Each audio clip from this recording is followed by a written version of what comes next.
Bueno, ya estamos aquí con la presencia del economista José Luis Machinea para analizar los hechos más destacados en materia económica de estos últimos días. ¿Qué tal, José Luis? ¿Cómo andás? Muy bien, un gusto estar acá. Gracias por estar una vez más. Placer. Y como hablábamos en el primer bloque, en agosto el déficit comercial superó los 1.000 millones de dólares, exceptuando el caso particular de diciembre del 2015. Se trata del resultado negativo mensual más elevado desde 1990, de cuando se inicia la serie que publica el INDEC.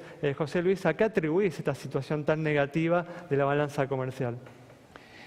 Bueno, yo creo que hay muchos problemas, pero si hay uno que me parece más relevante hoy día es el déficit en el sector externo, ¿no? La cuenta corriente hoy, que tiene que ver con lo que tú mencionabas del déficit en la balanza comercial. La cuenta corriente va de un déficit de 4 años, de 4%, perdón, este año. Y el año que viene, 5, y si crecemos lo que dice el gobierno que vamos a crecer, inclusive más que 5. Entre otras cosas porque las exportaciones no están creciendo, ¿no? Los primeros 7 meses de este año las exportaciones crecieron 0, algo negativo, el volumen, ¿no? Sí. Más allá del precio.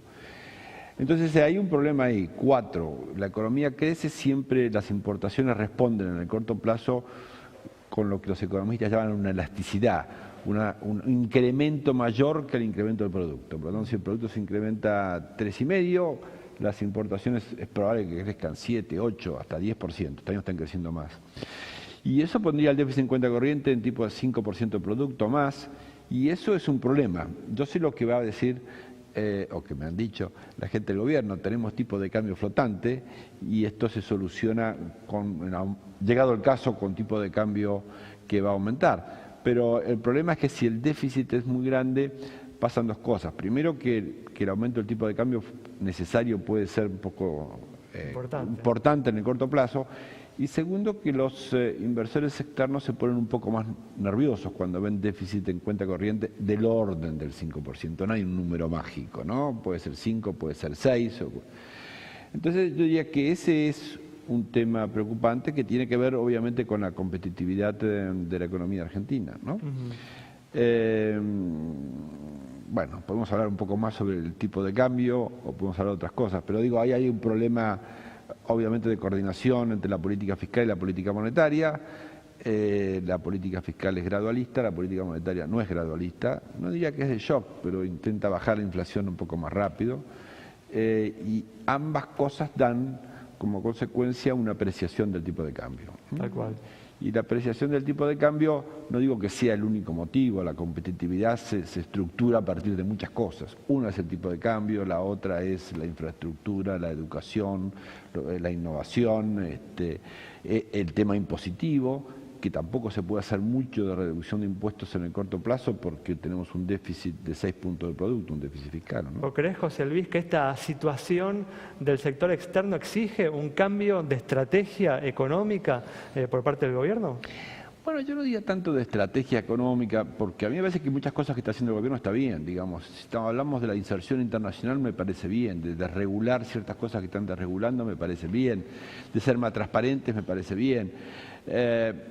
Y entre otras cosas, la competitividad se construye también con acuerdos internacionales y el gobierno intenta caminar por ese lado. Yo creo, por otra parte, que el gradualismo en aspectos fiscales no es una bendición, pero es lo mejor que uno puede elegir dadas las alternativas, ¿no? Y dado el punto de partida, ¿no? También. Y dado, sí, a partir del punto de partida, tenés razón. Entonces digo, dado esa situación, yo diría que no es que hay que corregir el rumbo. A mí me parece sí que hay un problema de una elección de un sistema o de un proceso gradual desde el punto de vista fiscal, junto con una estrategia mucho más agresiva desde el punto de vista monetario. Yo diría que si vamos gradual con lo fiscal, debemos ir gradual con lo monetario. Y si podemos ir más rápido con lo fiscal, iremos más rápido también con lo monetario. Lo que no parece demasiado compatible es ser gradual. Gradual significa a veces, porque a veces se confunde, no hacer nada, sino hacerlo gradualmente, hay que bajar el déficit. ¿Crees que el Banco Central está siendo, desde este punto de vista, muy ambicioso en los objetivos de inflación que se está planteando? Sí, yo diría definitivamente que sí. Digamos, a ver, yo le atribuyo al Banco Central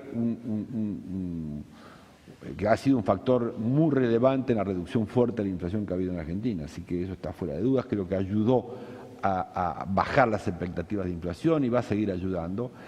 La inflación va a ser 22, dijo 17, a mí me parece que no es un problema serio. Ahora, si de mí dependiera, yo diría, bueno, el año que viene, ¿por qué vamos a apuntarle entre 8 y 12? Me parece que no vamos a llegar. Y yo preferiría corregir un poco esas metas, no quiero poner un número, pero debe hacer 3, 4, 5 puntos más alta, igual estaría muy bien, sí, ¿no? Y fuéramos un poco más gradual, con eso evitaríamos una apreciación excesiva del tipo de cambio. Y agrego una cosa más, como la mitad del gasto público, al menos a nivel nacional, está indexado con la inflación pasada, esto significa que cuando más rápido vayamos bajando la tasa de inflación, eso aumenta el déficit fiscal, ¿no? Claro. Porque yo estoy aumentando la jubilación, las pensiones con la inflación del año pasado, que fue más alta que esta.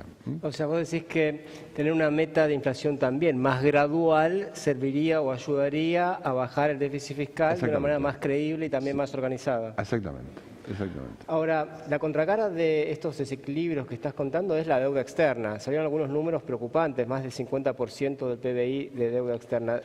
Sumado al atraso cambiario, sumado al déficit fiscal y sumado también al déficit comercial, uno está hablando de un modelo muy parecido al de los 90, ¿no? Con tantos desequilibrios juntos. No, yo no estoy de acuerdo.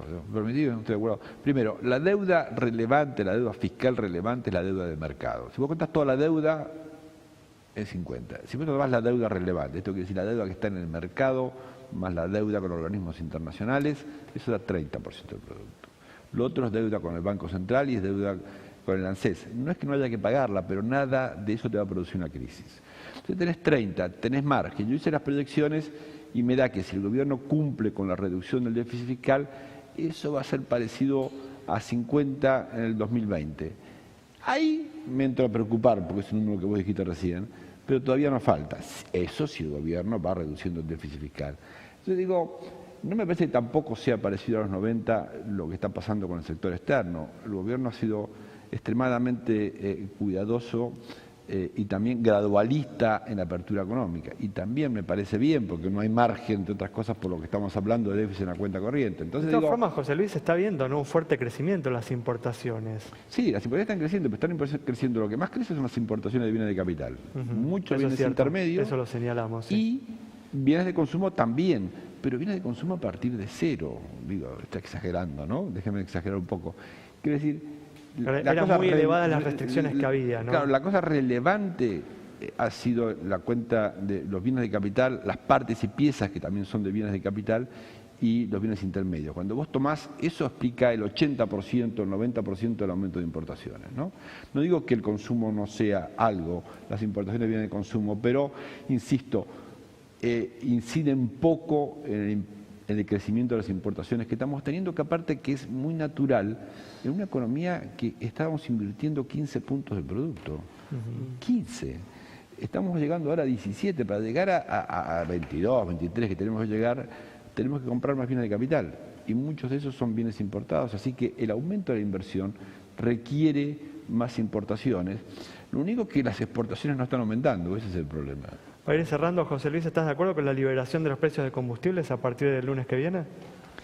Sí, creo que sí, porque la verdad que el subsidio que teníamos está bien en una transición, pero tiene poco sentido, me parece, en el mediano y largo plazo, ¿verdad?